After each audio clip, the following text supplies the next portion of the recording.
ونصلي ونسلم على رسوله الكريم وعلى آله وصحبه أجمعين أما بعد.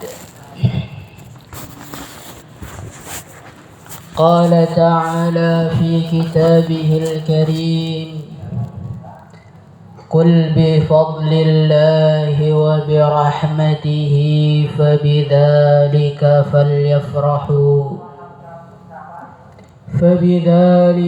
فليفرحوا هو خير مما يجمعون.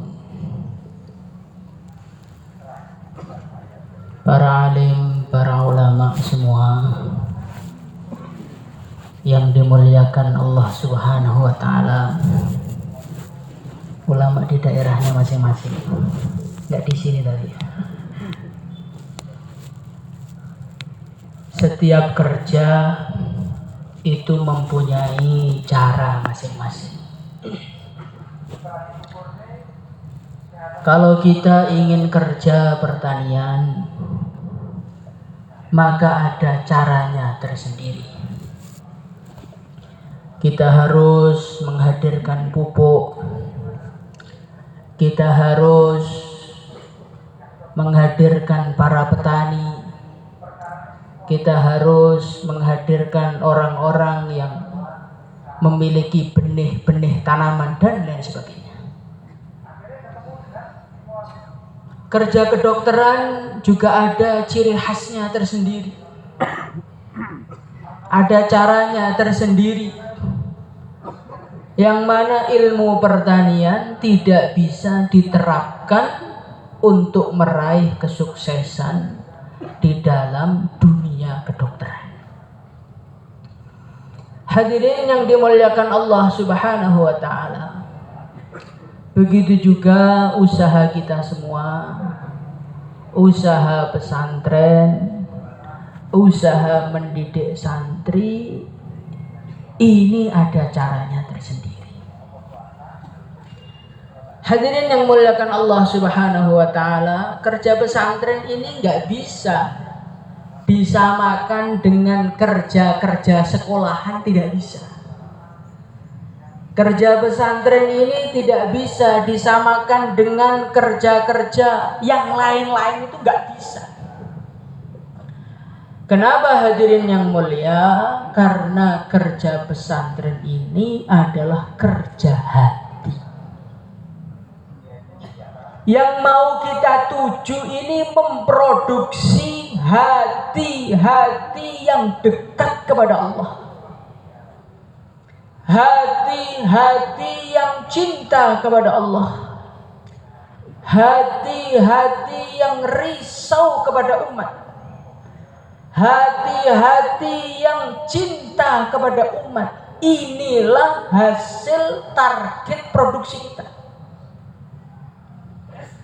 Maka hadirin yang muliakan Allah Subhanahu wa taala, kita mau sukses di dalam bangun pesantren dengan cara membangun pesantren yang megah, bukan itu jalannya.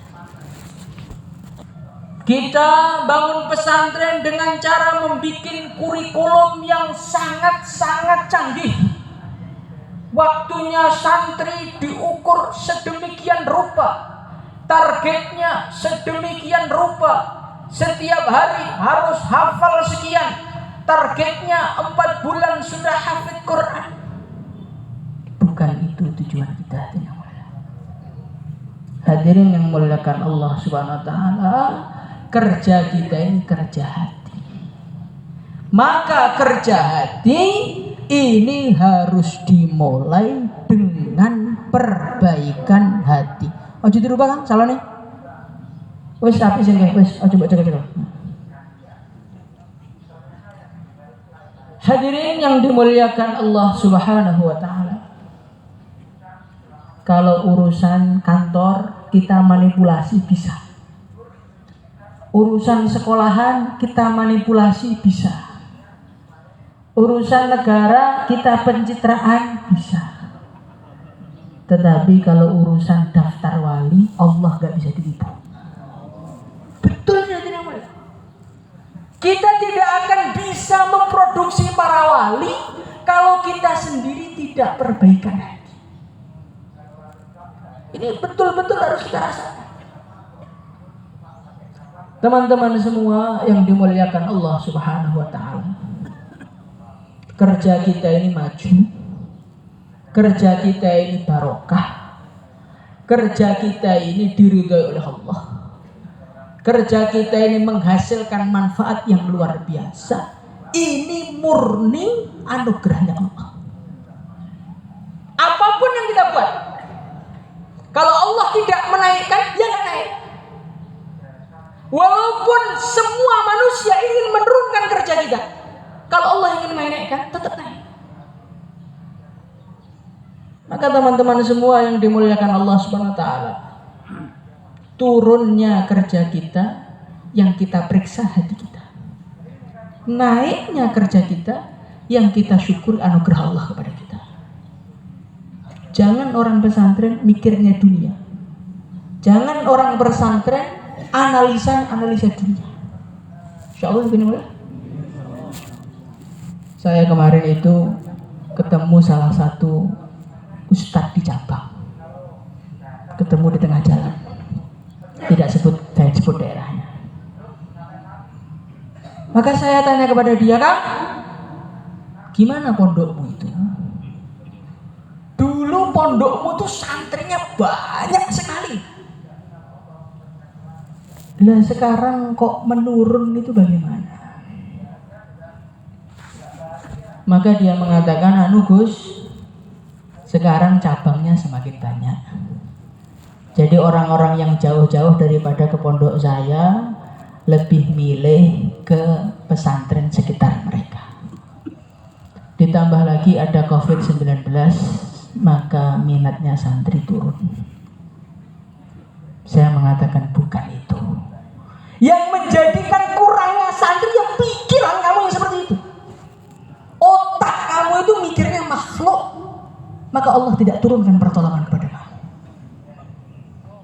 Hadirin yang muliakan Allah Subhanahu wa taala, di dalam Al-Qur'an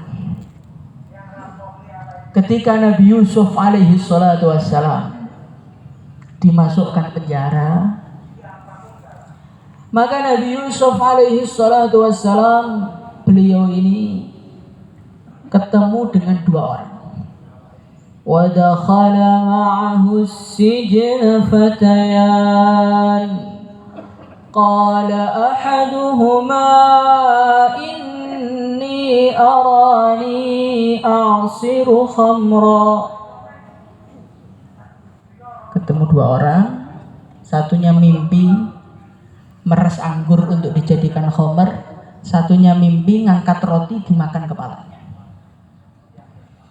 Hadirin yang mulia, ringkas cerita ditakwili dan Nabi Yusuf mengatakan wa qala lilladzi dhanna annahu najim minhum al-qurni 'inda rabbik fa ansahu asyaitanu dzikra rabbih falabitha fis sijni bid'a sinin. Maka Nabi Yusuf ini kepada tukang meres anggurnya ini, beliau mengatakan, kamu kan mau keluar, kamu mau ketemu dengan tuan kamu, tolong sampaikan keadaan saya di penjara ini. Hadirin yang mulia, para mufassirin mengatakan Nabi Yusuf alaihi salatu wassalam cuma cerita masalahnya kepada temannya. Hati beliau tetap kepada Allah, tawajuhnya tetap kepada Allah, cuma cerita, cobalah tolong ngomong kepada Tuhan. Gara-gara itu fa'amsahu syaitanu dzikra rabbi falabitha fi sijni bid'a sinin, beliau di penjara jadinya malah 12 tahun. Ini pelajaran untuk kita hadirin yang mulia. Kerja kita ini kerja hati, hubungannya itu langsung sama Allah. Ahata bi kulli syai'in ilma, innallaha 'alimun bi dzatis sudur. Kita ini kerja dengan zat yang tahu isi hati kita. Kita ini kerja dengan zat yang mana naik turunnya keadaan hati kita langsung dipengaruhi kepada keadaan sekitar. Hadirin yang mulia, kerja kita ini pengaruh hatinya besar sekali. Rasulullah SAW, beliau ketika Isra Mi'raj, maka beliau ini dipanggil-panggil dari arah kanan apa arah kiri lupa. Maka Nabi tidak gubris. Beliau tanya, itu siapa? Hai Jibril, itu adalah panggilan Yahudi. Kalau engkau nengok, umatmu jadi seperti itu semua. Hadirin yang memuliakan Allah Subhanahu wa taala, langkah kita, sikap hati kita, hubungan kita dengan Allah ini sangat mempengaruhi santri-santri yang Allah titipkan di tempat kita. Makanya ustadz kudu daftar jadi wali kabeh. Insyaallah dimulai. Romo Fatah hafizahullah ta'ala ini beliau mengatakan kepada saya ini musyawarah harian itu hanyalah mengerjakan perintah. Sebetulnya saya ini ngatur pondok itu bukan dari musyawarah. Saya ngatur pondok itu dari imam masjid itu. Dengan hizyan saya, dengan istighosah saya, dari situlah muncul wali-wali yang Allah cintai. Maka coba kita renungi sekarang para asatidzah wal ustadzat semua ini. Yang mimpin istighosah di pondok kalian masing-masing itu siapa? Yang mimpin siapa? Coba kita renungi. Pak, santri yang belum nikah saja Pak. Justru yang sudah nikah itu lebih perlu kepada Allah daripada yang belum nikah.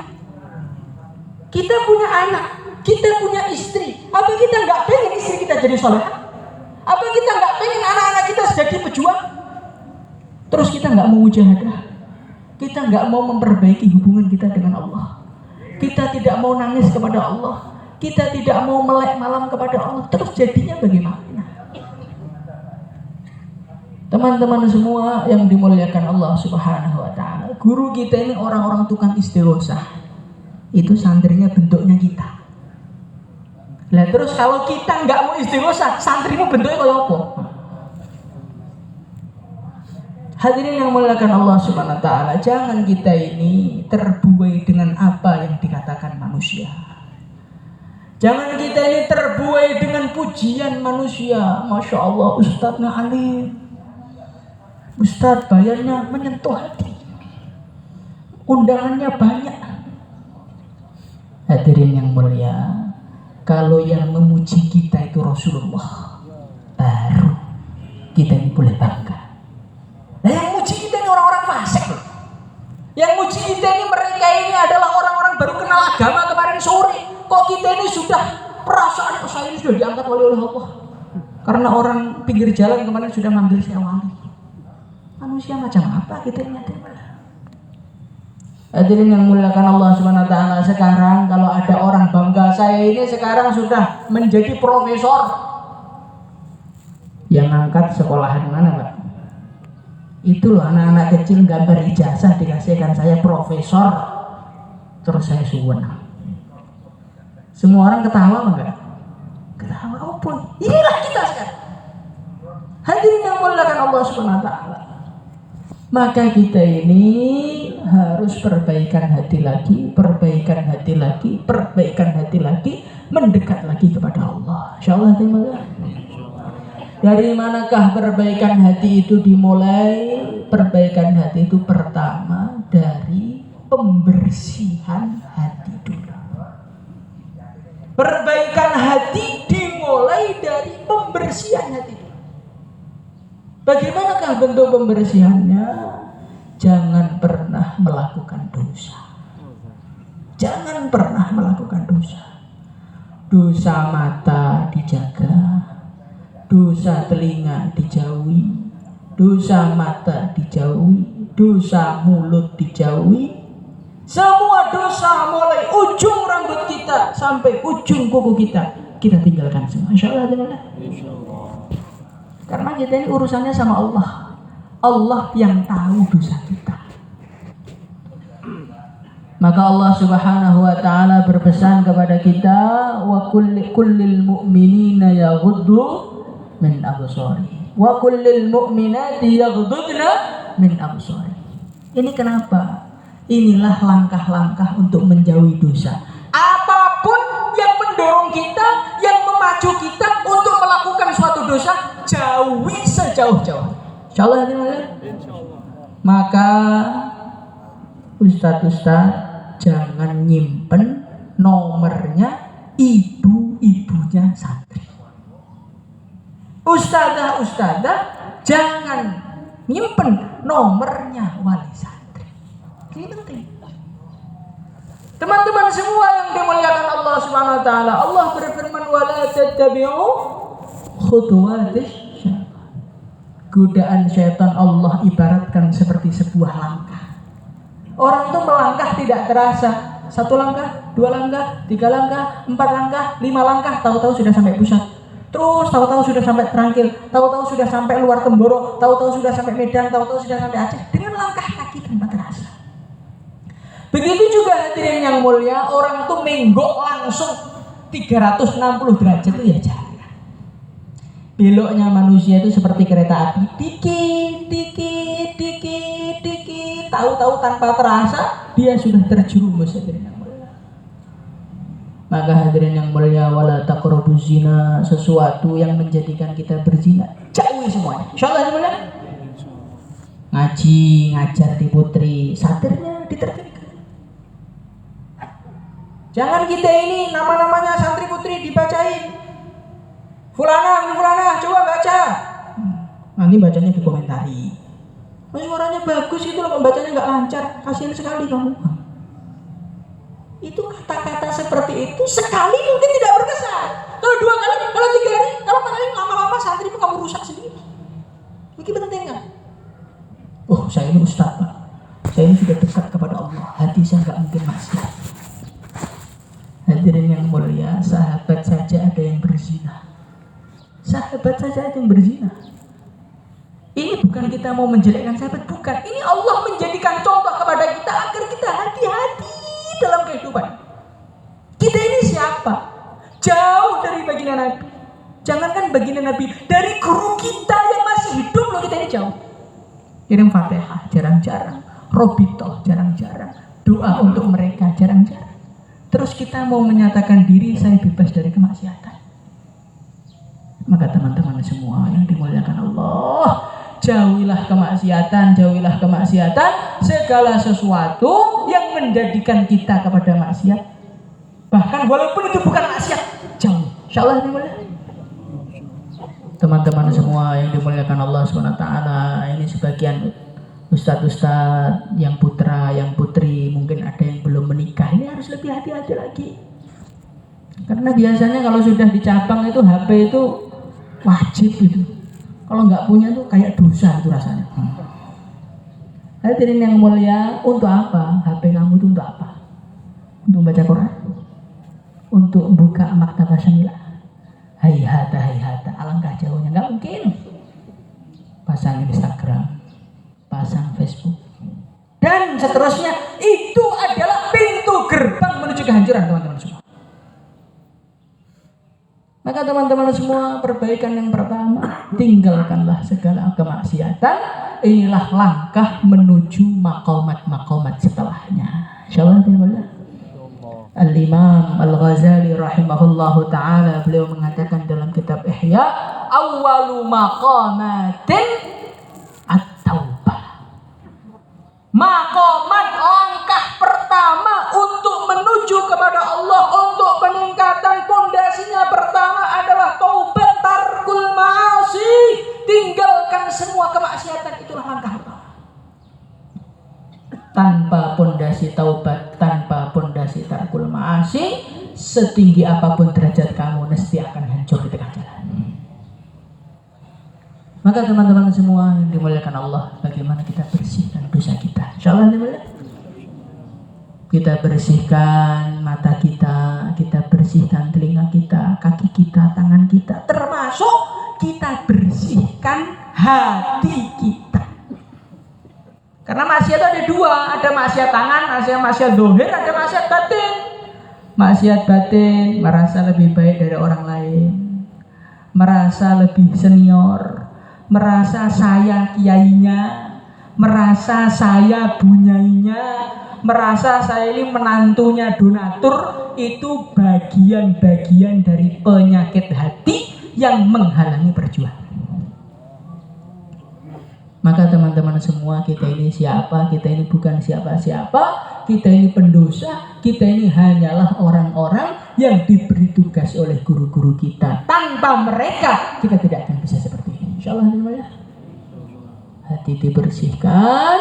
Setelah hati dibersihkan, perbaiki sifat-sifat hati. Apa itu sifat hati? Hilangkan semua keakuan di dalam hatimu. Yang santrinya banyak, yang santrinya pinter, yang santrinya alim, yang santrinya wali, jangan pernah merasa itu jasa saya. Jangan pernah merasa itu hasil kerja keras saya. Jangan pernah merasa itu karena kehebatan saya. Bukan, itu semua karena barokahnya guru-guru kita. InsyaAllah ya. Itu kemarin saya ketemu dengan salah satu ustadz. Saya tanya, Kang, kamu di mana sekarang? Saya lagi Pak, merintis pondok. Berapa santrinya? Alhamdulillah, pas pertama datang santrinya 20. Saya pegang 6 bulan Ustaz, sekarang sudah 100 orang. Masya Allah. Maka saya mengatakan, saya ikut senang sekaligus ikut sedih. Senang karena santrimu banyak, sedih karena kamu menisbatkan kehebatan itu kepada kamu, bukan kepada Allah. Nabi Musa loh, kan Nabi Musa itu beliau ditanya oleh santrinya, man a'lamun nas, siapa manusia paling alim? Qala ana, beliau mengatakan saya yang paling alim. Beliau tidak bohong dan itulah kenyataannya. Tapi sama Allah ditegur, akhirnya Nabi Musa ngaji lagi. Nabi Musa saja, beliau itu tidak merasa hebat sebentar langsung ditegur oleh Allah. Beliau pun tidak merasa hebat, menceritakan apa adanya pun, tapi tidak dinisbatkan kepada Allah, ditegur oleh Allah. Kita baca di dalam Al-Quran, Nabi Yunus alaihi salatu wassalam, doanya bagaimana? La ilaha illa anta subhanak inni kuntu, bukan inni kuntu minan nabiyyin, inni kuntu minas sholihin, ya. Inni kuntu minal awliya, ya. Inni kuntu minal zalimin. Fastajabna lahu. Orang yang merasa ini kuntu minal zalimin, inilah yang malah akan ditolong oleh. Makanya jangan pernah menisbatkan anugerah Allah kepada diri kita, nisbatkan kepada Allah, nisbatkan kepada baginda Nabi, nisbatkan kepada guru-guru kita. Kita ini hanyalah pipa. Ini ada pipa yang nyambung sampai sumber, terus pipa itu dilewati air. Apakah pantas pipa itu mengatakan, hei tuan-tuan semua, air ini dari saya? Pantas? Kita ini pipa. Pipa kok ngaku bersumber itu dari mana? Sumbernya loh Kanjeng Nabi. Kenapa kita merasa? Nah inilah. Kita datang ke sini diantaranya untuk meluruskan pemahaman-pemahaman seperti itu. Karena kalau sudah merasa aku, pertolongan Allah dihentikan. Kalau sudah merasa aku bisa, malah Allah akan hilangkan pertolongan Allah. Maka nafikan dirinya semua kehebatan itu dari Allah. InsyaAllah ya. Kemudian yang kedua kali, yang berapa ya? 1, 2, 3. Yang ketiga kali, para asatidzah wal ustadzat semua, kamu itu kerja nggak sendirian. Kamu itu ada amirnya, ada makmurnya, ada temennya. Maka kerjamu bangunlah dengan asas kerukunan. Insyaallah harus rukun, harus rukun. Di cabang harus rukun, harus rukun. Lah bagaimana biar rukun? Supaya rukun, penyebab orang nggak rukun kamu jauhi. Mau tahu penyebabnya? Penyebabnya orang nggak rukun yang pertama, lomba-lomba urusan dunia. Ini biasanya terjadi kalau cabangnya santrinya di atas 200-300. Duitnya sudah banyak, wali santri sudah banyak, yang sowan sudah banyak, akhirnya lomba-lomba bagus-bagusan motor. Oh itu sudah bisa beli NMAX, masa kamu belum? Oh itu sudah bisa beli mobil, masa kamu belum? Teman-teman semua, kalau kita sudah cinta dunia, maka saudara bisa jadi musuh seketika. Tapi kalau kita tidak cinta dunia, musuh pun akan menjadi teman kita. Maka teman-teman semua, ben rukun antar ustadz, jangan saingan. Insyaallah rizki orang itu masing-masing. Ada ustadz yang memang ditakdirkan kaya oleh Allah, dan ada ustadz yang ditakdirkan miskin oleh Allah. Ada ustadz yang ditakdirkan dicintai orang, ada ustadz yang ditakdirkan daftarkan kemana-mana nggak ada yang undang. Itu ada. Itu ada. Walaupun bapaknya sama, ibunya sama, gurunya sama, baru kayak gitu-gitu. Wis, wala tatamannau ma faddalallahu bihi ba'dakum ala ba'd. Jangan berharap dia kok gitu, saya kok enggak. Kan kita sama. Enggak. Kita enggak sama. Yang membedakan kita siapa? Allah. Sama Allah sudah dibedakan. Kamu protes sama Gusti Allah kamu. Insyaallah ini penting sekali. Kamu nanti malas nunggu, malas datang musyawarah, malas ngajar, biasanya dimulai dari kecemburuan sosial. Kecemburuan sosial wujud dari rasa pengen duit. Pengen duit itu wujud, ini agak tajam nih. Mulai dari mana? Dari perempuan. Maka ibu-ibu semua yang hadir itu jangan pernah ngompori suaminya. Karena yang bagian cari duit itu suami, bukan istri. Lah istri kalau ngomong aneh-aneh, suaminya pusing, terpaksa cari duit kemana-mana. Mas, masa kita naik ontel terus? Wah itu suami sudah nggak bisa tidur semalam suntuk gitu. Wah nanti kalau saya nggak belikan motor, hancur nama hamba di depan istri. Makanya kerusakannya laki-laki dimulai dari rusaknya wanita. Maka taklim rumah, cerita kesederhanaan, cerita pentingnya akhirat, cerita duit nggak penting, itu harus dibicarakan antara suami istri setiap hari. Insyaallah dimana? Harus kayak gitu. Ojo omong duit, ojo omong duit. Duit gak usah diomong, nih rezekimu teko-teko diri. Wis toh, gak usah diomong teko-teko diri. Kamu nolak pun duit akan datang terus. Syaratnya jangan cinta. Tapi kalau duit itu bukan rezekimu, kamu cari kemana-mana, ya nggak dapat. Itu ada orang itu melihat saudaranya undangannya banyak, duitnya banyak, akhirnya hasad, protes sana, protes ini, cekal sana, cekal sini. Lalu yang ngasih duit itu Allah, bukan dia. Semakin dicekal semakin banjir duitnya.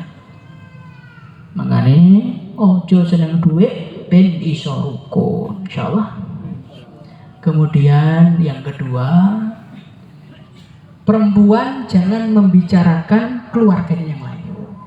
Itu ustazah itu begini, jangan cerita sama suaminya. Itu ustazah itu begini, jangan cerita sama suaminya. Karena kehidupan manusia itu mesti ada crashnya. Kalau saling melaporkan, nanti laki-laki yang dulu damai jadi tengkar gara-gara perempuan. Ini kok yang disalahkan perempuan terus? Oh iya memang, kan saya laki-laki. Masa saya nyalahkan laki-laki? Maka hadirin yang muliakan Allah Subhanahu wa taala, kuncine pondok anteng, pondok ayem dari perempuan. Kalau perempuan-perempuan itu bisa rukun, bicara kebaikan-kebaikan, nggak pernah menjelek-jelekkan, nggak ada yang merasa ini punya itu, insya Allah pondok aman, yang laki-laki bisa berjuang dengan tenang.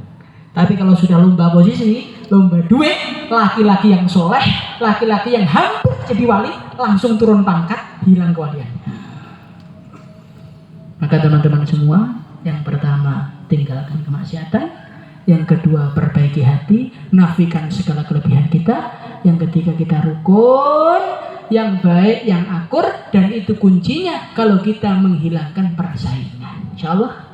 Dan rasa persaingan itu akan hilang kalau kita punya tauhid yang lurus, semua sudah ada bagiannya, semua sudah ada tempatnya masing-masing, kita nggak usah ingin merebut derajatnya orang lain, insya Allah. Terakhir, hubunganlah terus hatimu dengan guru-guru kamu. Karena kita ini pipa, seperti yang saya katakan tadi, pipa itu akan keluar airnya kalau masih sambung dengan pipa sebelumnya, masih sambung dengan pipa sebelumnya, masih sambung dengan pipa sebelumnya, sampai sumbernya. Kalau pipa sudah mulai memotong diri, melepaskan diri dari sumbernya, maka saat itu juga pipa akan hilang airnya. Maka kita hubungkan hati kita dengan guru-guru kita, harapannya Allah akan jaga kita semuanya. Insyaallah, hadirin muliakan Allah Subhanahu wa taala. Dan ini semua gak akan bisa kalau kita ini gak banyak doa. Maka kita ini, orang tuh kalau sudah punya cabang, malam tuh sebetulnya tidurnya harus sedikit. Jangan banyak tidur, jangan banyak makan, banyak doa. Karena masa depanmu ya santri-santrimu ini. Kalian punya cabang sebanyak ini kan karena kiai itu dulu gak pernah tidur. Nah kalau kamu pengen santri-santrimu itu punya cabang juga, punya santri juga, ya kamu jangan tidur sekarang. Bagaimana insya Allah semua? Insya Allah. Ini saja yang bisa saya sampaikan. Sebetulnya masih banyak tapi kayaknya kalian sudah bosan ya. Cukuplah insya Allah. Al-Fatihah.